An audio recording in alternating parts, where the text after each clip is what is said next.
नमस्कार, स्वागत है आप सभी का। मैं हूं आपके साथ कुमार कुणाल धीरज और आप देख रहे हैं मुद्दा में आज बात करेंगे उत्तर प्रदेश की सत्ता में हिस्सेदारी की और आखिर कौन जाति किस पर भारी है यह भी समझने की कोशिश करेंगे। 2027 में उत्तर प्रदेश में विधानसभा चुनाव होना है और इसके लिए सभी दलों ने अभी से ही अपनी अपनी बिसात बिछानी शुरू कर दी है। यूपी बीजेपी में इन दिनों जाति का जोर है। जाति के दम पर तमाम समीकरण बनते नजर आ रहे हैं और सब अपनी अपनी गोटी सेट करने में जुटे हुए हैं। उत्तर प्रदेश बीजेपी में जाति के नाम पर बैठकों का दौर जारी है और इन दिनों बैठकों के जरिए जातियों का शक्ति प्रदर्शन भी चल रहा है।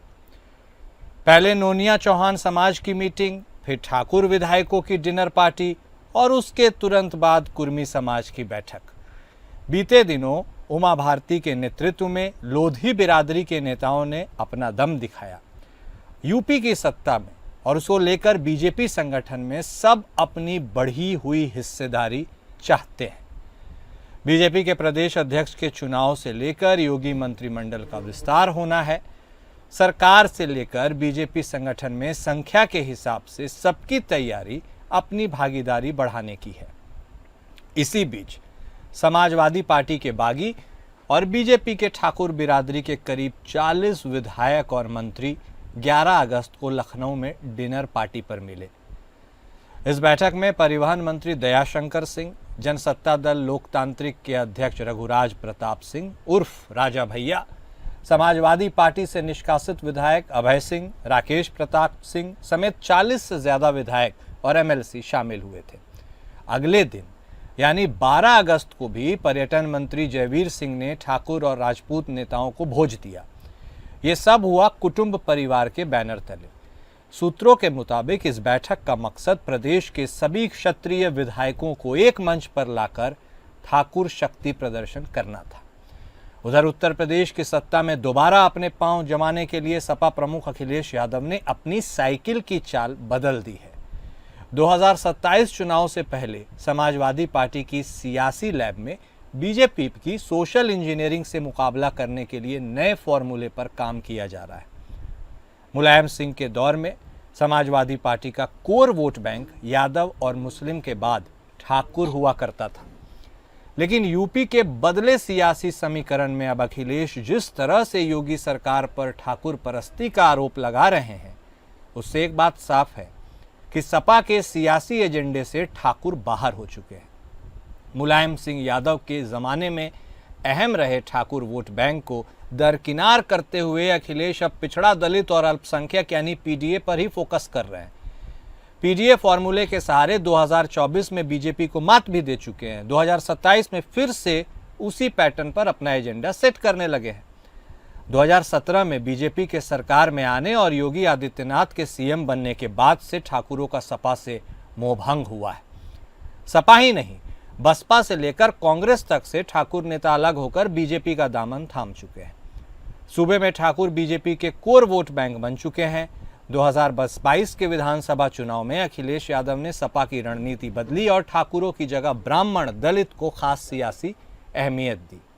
अखिलेश यादव समझते हैं कि सीएम योगी आदित्यनाथ के रहते हुए फिलहाल ठाकुर समाज के लोग सपा को वोट नहीं देने वाले हैं, क्योंकि ठाकुर समाज से आने वाले योगी आदित्यनाथ ठाकुरों के सर्वमान्य नेता हैं।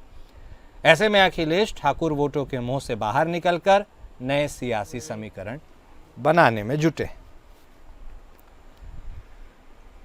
तो उत्तर प्रदेश या कमोवेश उसी के तर्ज पर बिहार की राजनीति भी है और तमाम प्रदेशों की राजनीति जाति आधारित ही चलती आ रही है। यूं तो जाति के बंधन में बंधने की कोई बात करता नहीं है, लेकिन चुनाव आते आते सब उसी पैटर्न पर चलना शुरू भी कर देते हैं। आखिर जाति मोह की कौन सी ऐसी वजह है और क्या जातियों के बिना चुनाव में जीत संभव नहीं है? यह भी बड़ा सवाल है। चलिए बिना वक्त गवाए चर्चा की करते हैं शुरुआत। हमारे साथ हमारे दोनों खास मेहमान जुड़ चुके हैं। हमारे साथ भारतीय जनता पार्टी प्रदेश कार्य समिति के सदस्य गुलशन आनंद साहब जुड़ चुके हैं। हमारे साथ समाजवादी पार्टी के प्रवक्ता ओम प्रकाश अंबेडकर साहब भी जुड़ चुके हैं। आप दोनों खास मेहमान का स्वागत है। आनंद साहब, शुरुआत आप ही के साथ करेंगे। देखिए, यूं तो चुनाव में भारतीय जनता पार्टी की बीते कुछ वर्षों से पकड़ बहुत जबरदस्त है। ऐसे में क्या अब भी वही मजबूरी के तले आप बंधे हुए हैं कि जाति के बिना बैटिंग नहीं की जा सकती है? क्योंकि दिखता तो कुछ ऐसा ही है जो तमाम मीटिंग्स हो रहे हैं। और क्या यह दबाव जो बनाने की कोशिश की जाती है कि फलाना को टिकट दीजिए, फलाना को टिकट दीजिए, यह सब अब भी योगी के ब्रांड और मोदी साहब के ब्रांड के आगे क्या अब भी इस चलन में, इस फैशन में स्पीड है? नमस्कार। नमस्कार सर, बोलिए। ये कोई मजबूरी की राजनीति नहीं है, ये मजबूती है। अच्छा। तो शब्द मैं संशोधन चाहूंगा आपके द्वारा किया। ये मजबूरी नहीं, ये मजबूती है। और डिनर, डिप्लोमेसी, फंक्शन में एकत्रित होना, ठाकुरों का होना, ब्राह्मणों, ये कोई नई बात नहीं है। हाँ। किसी के घर पे कोई फंक्शन है, अपने रिश्तेदार पहले बुलाए जाते हैं, फिर बिरादरी बुलाई जाती है। अब चुनाव नजदीक आ रहा है तो लोगों को ऐसा लग रहा है कि भी कोई नैरेटिव सेट किया जा रहा है, और सब लोग कर रहे हैं, इसमें कोई बुरी बात नहीं है। लेकिन जिस पीडीए की बात आप अभी कर रहे थे, अब मुझे लगता है वो पीडीए जो है, माननीय मुख्यमंत्री जी बोल चुके हैं, परिवार डेवलपमेंट, मैं उसमें कुछ कहना नहीं चाहूंगा, मैं पहले बोल भी चुका हूँ। लेकिन जो ए शब्द है ना आखिर में, अल्पसंख्यक, हाँ। ये धीरे धीरे आप देखिए ये एम पे आ जाएगा, मुस्लिम। और मुस्लिम के बाद भी फिर और खुलकर आ जाएगा कि रोहिंग्या और बांग्लादेशी मुस्लिम वोट बैंक जो है वोटर लिस्ट से बाहर क्यों किया जा रहा है। आज खुलकर ये बात सामने आने लग गई है कि मुसलमान बीजेपी को वोट नहीं देता है। नेताओं ने बयान भी दिए, सारी बातें हुई हैं, हमें इस पर कोई आपत्ति नहीं है, बयान वीर है हर जगह। लेकिन जिस पीडीआर की बात हम कर रहे हैं, हमने आर को राष्ट्रवाद से जोड़ा है, और भारतीय जनता पार्टी का जो बेसिक काम है वो राष्ट्रवाद का ही काम है। बिरादरियां आए जाएं, कम हो जाएं, ज्यादा हो जाएं, इससे कोई अंतर नहीं पड़ने वाला है। अंतर पड़ रहा है जिनको समाजवादी पार्टी को, वो ठाकुर वोट बैंक को लेकर बहुत तरह तरह की बातें होने लग गई हैं। कई छोड़ गए, कई चले गए। स्वर्गीय मुलायम सिंह यादव जी ने बहुत लोगों को जोड़ के रखा हुआ था। अब जो जो जाता चला जाएगा, आप कहेंगे ये हमारे से चला गया, हम किसी दूसरे, और आखिर में क्या होगा? समाजवादी पार्टी के 4 या 5 परिवार के लोग अकेले ही खड़े रह जाएंगे। दलित इनसे छिटक गया, चला गया, ये गारंटेड है, इस बात की इनके साथ नहीं जाने वाला है। अब जिस बिरादरी से स्वर्गीय नेताजी अखिलेश जी आते हैं, वो नाम साथ में जुड़ा है। लेकिन मैंने यादवों को कहते हुए सुना है कि हमें तो बदनाम कर दिया, हमें इस लायक नहीं छोड़ा, हम समाज में कहीं खड़े हो सके, हम पे तो ऐसा ठप्पा लग गया, भाजपा हम पे विश्वास नहीं करती, और अखिलेश यादव ये सब हमारे यादव होने का नाजायज फायदा उठाते हैं। तो इससे कैसे बाहर निकलेंगे? मैं जिस पीडीआर की बात कर रहा था, जिस सोशल इंजीनियरिंग की आप बात कर रहे थे, वो साइकिल कहाँ से चली होती होती कहाँ तक आ गई। आज साइकिल का रुख दूसरी तरफ मुड़ गया। ये बिरादरी टूट गई, इसको छोड़ दो, उसको पकड़ दो। तो ये चुनाव की राजनीति है।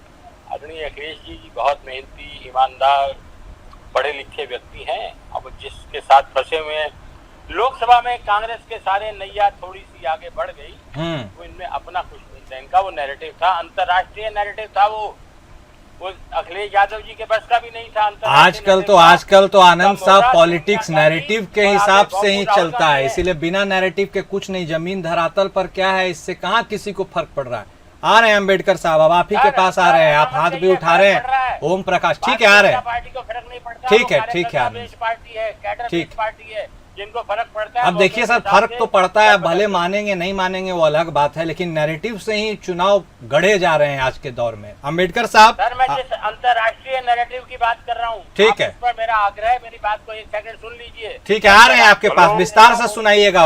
अम्बेडकर साहब भी वेटिंग में है, सत्ता से भी वेटिंग में है, यहाँ भी वेटिंग में ही रखिएगा क्या? अम्बेडकर साहब, स्वागत है आपका भी। अब देखिए, कहा जाता है कि जाति आधारित राजनीति केवल आप ही करते हैं, लेकिन क्या यह सच है? यह सच है या नहीं, इसके बारे में भी बताइए। और ये बताइए कि जो पीडीए वाला फॉर्मूला आप लेकर के चल रहे हैं, वो पीडीए वाला फॉर्मूला इस बार भी हिट होगा? क्योंकि पहले तो ठाकुर भी आपके साथ जुड़ते थे, लेकिन अब ऐसा लगता है समाजवादी पार्टी को कि ठाकुर माइनस भी काम चल जाएगा। मेरी आवाज सुनाई पड़ रही? आ रही है अम्बेडकर साहब, बोलिए। देखिए, जातिवाद तो 5000 साल से यही लोग 5000 साल से तो यही लोग फैलाए हैं, भाजपा और आरएसएस के लोग। और जहां तक पढ़ाई लिखाई की बात कर रहे हैं नेताओं के, तो अखिलेश यादव मोदी जी और अमित शाह जी से ज्यादा पढ़े लिखे हैं। हाँ, तो इस चीज को समझना चाहिए। और दूसरी बात यह है कि कोई भी शब्द निकालने से पहले ये सोचना चाहिए कि आगे वाला व्यक्ति कितना योग्य है, इस पर भी ध्यान देना चाहिए। अखिलेश जी जो है ऑस्ट्रेलिया से पढ़े हैं, वहां से जो है डिग्री लेके आए। राहुल जी विदेश से पढ़े हैं। मोदी जी कहाँ से पढ़े हैं? अमित शाह जी कहाँ से पढ़े हैं? नहीं, क्षमा याचना सहित मैंने अखिलेश जी की योग्यता पर कोई प्रश्न नहीं उठाया। क्षमा करें प्रभु, आपने कुछ गलत सुन लिया होगा। अरे मोदी जी कहाँ से पढ़े हैं? किस यूनिवर्सिटी के तो टॉपर आप हैं? बताइए ना, आप विपक्ष में आप बताइए। आप ढूंढ रहे हैं, कई सालों से डिग्रियां ढूंढ जान नहीं रहे हैं। और ढूंढते रहिए। अभी मोदी 3 हुआ है, 4-5 तक ढूंढते रहिए, आप डिग्रियां ढूंढते रहिए। अरे अभी आप वोट चोरी में खुद पकड़े गए। आपका पूरा देश में जो है, अब हम क्या शब्द का प्रयोग नहीं कर सकते। चोरी में कौन कौन पकड़ा गया है, कौन कौन टोटियां चोरी करके ले गया, अभी आप जो है करके ले गया, ये विषय सुप्रीम समझ कोर्ट जाइए। चोरी पर ये शब्दों का प्रयोग शर्मनाक प्रयोग है। संवैधानिक व्यवस्था चलिए, के खिलाफ ठीक। चोरी शब्द सुप्रीम कोर्ट ठीक है। वो SIR वाला विषय और वोट चोरी, इलेक्शन कमीशन, उसमें जाएंगे तो फिर बात दूर तक निकल जाएगी। लेकिन जातीय आधार पर मैं आनंद साहब चलिए, नहीं ठीक है, आप बोलने को व्याकुल। आप पर जातीय आधारों पर ये जो बैठक का दौर चल रहा है, एक तरफ ये, दूसरी तरफ अब देखिए पार्टी कहती है, आप कहते हैं कि भाई बीजेपी को मुस्लिम वोट नहीं देते हैं। आप ही के पार्टी के कई नेता कहते हैं कि नहीं भाई, सब समाज का वोट आता है, मुस्लिमों का भी वोट आता है। ऐसे में आप बोल रहे हैं रोहिंग्या मुसलमान वोट देते हैं समाजवादी पार्टी को। तो ये भी तो बता दीजिए कितने रोहिंग्या मुसलमान हैं भारत में, क्यों नहीं बाहर कर रहे हैं आप? 2 करोड़ की एंट्री की बात कही जाती है, 2000 से ज्यादा लोग गए नहीं हैं आज तक बाहर बॉर्डर के। ऐसे में जब आप देश में रख रहे हैं तो उसका तो नतीजा भुगतना होगा। आप केंद्र में बाहर का रास्ता दिखाइए उनको चुन के। कहाँ, क्यों नहीं ऐसा होता है? आनंद साहब बोलिए सर। बांग्लादेशी मुसलमान, रोहिंग्या मुसलमान जिस तरीके से वोटर लिस्ट का हिस्सा बन गए, इनको दर्द यही है। चुनाव आयोग जो इसकी स्क्रूटनिंग कर रहा है, जो कुछ बिहार में हो रहा है पूरे देश में होगा। ये छांटे जाएंगे, निकाले भी जाएंगे। जिनके दम पर ये सत्ता पाना चाहते हैं, वो इनको अवसर प्रदान नहीं होने वाला है। चुनाव आयोग अपना काम कर रहा है, बखूबी ईमानदारी से काम कर रहा है। आरोप लगाना है, लेकिन जिन अभद्र भाषा शब्दों का प्रयोग ये कर रहे हैं, वोट चोरी, वोट चोर, उसके घर पर ले जाके चुनाव आयोग के वोट लगा दिया गया वोटर चोर का। ये शर्म आनी चाहिए इनको। जिस नैरेटिव अंतर्राष्ट्रीय में चल रहे हैं, पहले किसान आंदोलन, फिर शाहीन बाग और फिर यूनिवर्सिटी, फिर तेरे टुकड़े टुकड़े होंगे। ये ख्वाब देख रहे हैं, इनका ख्वाब पूरा नहीं होगा। लोकतांत्रिक व्यवस्था को भंग कर सत्ता में आना, ठीक है, ये भूल जाए कांग्रेस के लोग। ठीक है, अम्बेडकर साहब बोलिए। काउंटर आपका बोलिए। आप बाबा साहब के संविधान की मर्यादा को आप ध्वस्त कर रहे हैं। आपका चुनाव आयोग वोट चोर है, उसके खिलाफ सुप्रीम कोर्ट जो है तरह तरह का आदेश पारित कर रहा है। आपका जो चुनाव आयोग राहुल गांधी के हाथों समाजवादी पार्टी ने जो की बात कर रहे हैं, क्षम्य अपराध है। जनता सब देख रही है। आखिर में जनता आनंद साहब 1 मिनट उनको बोल लेने दीजिए ना। जब तक वो पूरा बोलेंगे नहीं, आप कैसे काउंटर कीजिएगा? बोलने दीजिए। बोलेंगे, अभद्र बोलेंगे। अच्छा ठीक है, 1 मिनट भाषा का प्लीज डेकोरम बनाए रखिए। बोलिए अम्बेडकर साहब। जब आप चुनाव आयोग देगा कि भारतीय जनता पार्टी ये देंगे? चुनाव आयोग एक इंडिपेंडेंट संस्था, ये पढ़े लिखे लोग नहीं है, ये अनपढ़ों की सरकार है। इसमें पढ़े लिखे लोग रहते तो कोई भी बात रहती, चुनाव आयोग जवाब देगा। ये झूठे कूद रहे बेगानी शादी में अब्दुल्ला दीवाना। सुप्रीम कोर्ट चुनाव आयोग को तलब किया है। और जातिगत जहां तक बात कर रहे हैं, 5000 साल से तो जातिवाद यही देश में फैलाए हुए हैं। अब बाबा साहब का संविधान लागू हो गया, दलित पिछड़ा अल्पसंख्यक ऊंचाई पर जा रहा है, पिछड़ों की मेरिट जनरल से अच्छी हो रही है। अब इनको हमारी ऊंचाई, हमारा उठना इनको बर्दाश्त नहीं है। हिंदू मुस्लिम हटा दीजिए तो इनकी राजनीति खत्म हो जाएगी। इनके पास है क्या? इन्होंने कोई विकास नहीं किया है। ये सब जो देश बेच रहे हैं, ठीक है, जातिगत का माहौल फैला रहे हैं, ठीक। या पूरे देश के अंदर जातिगत उन्माद फैला रहे हैं। तो ये लोगों जाति को वाले लड़ा जो रहे हैं। चक्रव्यूह में तमाम पार्टीज घिरी हैं, इससे लाभ किसको होगा 27 में उत्तर प्रदेश में, इसके ऊपर भी चर्चा जरूर करेंगे। आनंद साहब, आप कहते हैं भारतीय जनता पार्टी जातिगत राजनीति से थोड़ा दूर है, आपका तो फंडामेंटल ही था विकास की राजनीति, लेकिन ऐसा नहीं है कि आप राजनीति के चक्रव्यूह में नहीं फंसे हैं। चाहे अपना दल सोनेलाल की बात करें, जहां कुर्मी वोट बैंक साधने की आप कोशिश करते हैं, सुभाषप की बात करें, राजभर साहब की अलग दिशा में, वो भी जाति वाली बात है। Nishad party for that reason, उसका भी वही आधार है। आरएलडी, तो आप कहाँ अलग हैं सर? आप भी तो वही जाति के चक्रव्यूह में फंसे ही हैं। ऐसे में समाजवादी पार्टी अपनी अलग सोशल इंजीनियरिंग कर रही है, तो उससे क्या तकलीफ है? ये हमें कोई दिक्कत नहीं है। हाँ, आप मुझसे पूछ रहे हैं? आप ही से पूछ रहे हैं आनंद साहब। हाँ, हमें कोई दिक्कत नहीं है। समाजवादी पार्टी की सोशल इंजीनियरिंग हो, बिरादरी के हिसाब से राजनीति करें। आप माने आप भी करते हैं ना, आप भी करते हैं ना? सर मेरा सुन लीजिए। हाँ। विपक्ष में रहने वाली पार्टी को अधिकार है हाँ। सत्ता में आने के लिए कुछ भी करे, लेकिन क्या सत्ताधारी पार्टी को अधिकार नहीं है अपनी सत्ता बचाने के लिए कुछ करे? या आप इस पे प्रश्न चिन्ह क्यों लगाते हैं? आपने इतने महान नेताओं के, छोटी पार्टी बड़ी पार्टी नाम लेती है इन सबके, क्या इनका कोई अधिकार नहीं है कि अपने आप को स्थापित करने के लिए किसके साथ जुड़े? आप उससे प्रश्न चिन्ह क्यों लगा रहे हैं? माने आप भी तो जाति की राजनीति करने से आपको गुरेज नहीं ना है आनंद साहब? मैं ये जानना चाह रहा हूँ। विकास के लिए, देश की रक्षा के लिए, धर्म हाँ। की रक्षा के लिए, हाँ। आप लोगों को बांटने और मारने काटने के लिए नहीं आना चाहते हैं। हाँ। भाई साहब 5000 साल पहले चले गए जातिगत राजनीति में, और वापस आने में तो कई साल लग जाएंगे, कई बार चैनल पे बैठना पड़ेगा। 5000 की बात छोड़िए, आप अभी बात करिए। दोबारा सत्ता से बाहर कर दिए गए, इसी जनता ने, इन्हीं कार्यकर्ताओं ने, इन्हीं वोटरों ने किया आपको बाहर। अब फिर समय आने वाला है, आप अपनी तैयारी करिए, हम अपनी तैयारी कर रहे हैं। आप पीडीए कर रहे हैं, आप पाठशाला में चले गए, A for Akhilesh, D for Dimple, आपको बैक होना पड़ गया, कार्यकर्ताओं पे नाराज हो गए, आप ये किसने कर दिया। तो ये थोड़ा संभल कर चलिए, राहें बहुत पथरीली और बहुत कटीली हैं, इतनी जल्दबाजी मत करिए। आनंद साहब, अब आपके लिए फंडामेंटल प्रिंसिपल क्या है? विकास की राजनीति या वही हर लोगों की तरह जाति की राजनीति?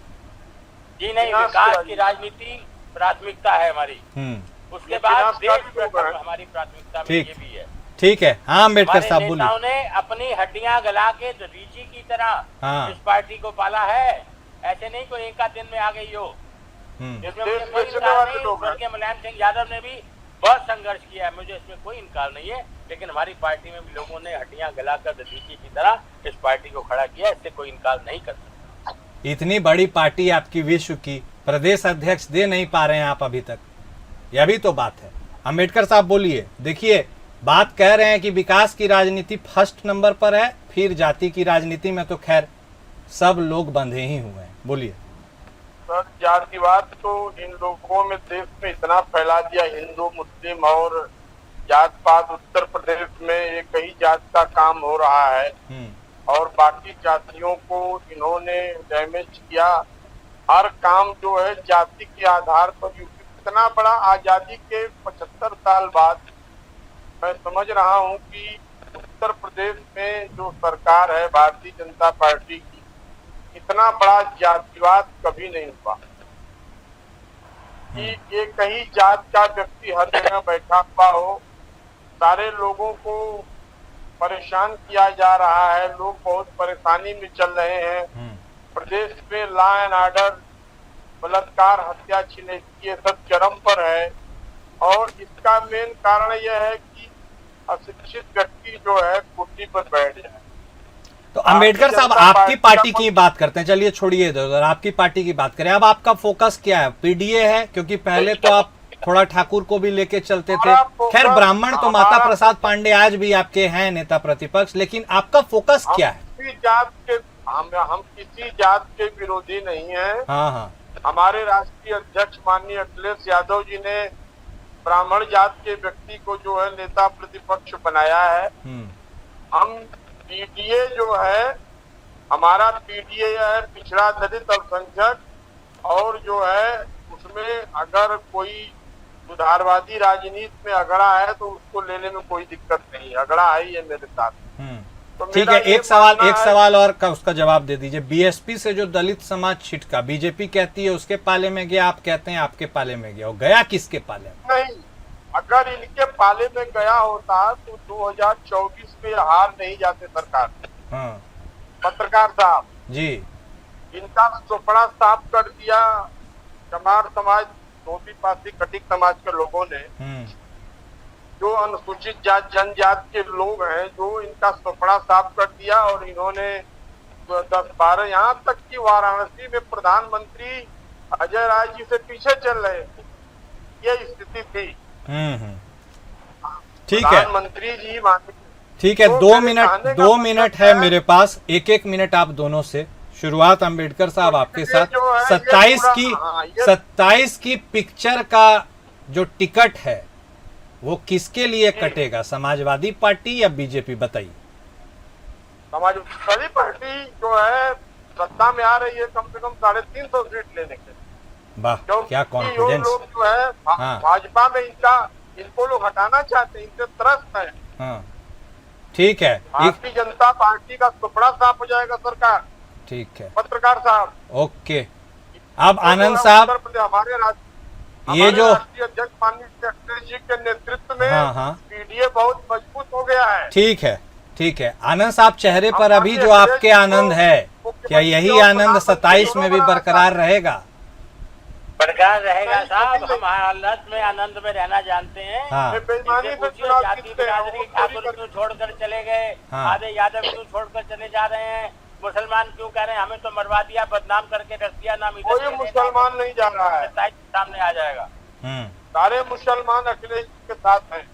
हाँ, हमारे ये सच्चाई राष्ट्रीय स्वीकार अध्यक्ष कर रहे हैं ना आप, कि मुसलमानों को बरगला के आपने भाजपा ये अनपढ़ों की सरकार है, पढ़े लिखे लोग नहीं है। है मत उनको, देश के नागरिक बना रहने दीजिए उनको। सलमान इस देश की आजादी से दिखाकर ठीक है। सलमान इस देश की आजादी में लड़ा है। परसों लगेंगे। ठीक है, जनता के दरबार में अब छोड़िए ना, जनता के दरबार में हाजिरी लगाना है, कौन किसको जिताएगा पता चली जाएगा। आनंद साहब, एक छोटा सा सवाल और है, उसका जवाब दे दीजिए, फिर पटाक्षेप करते हैं इस डिबेट का।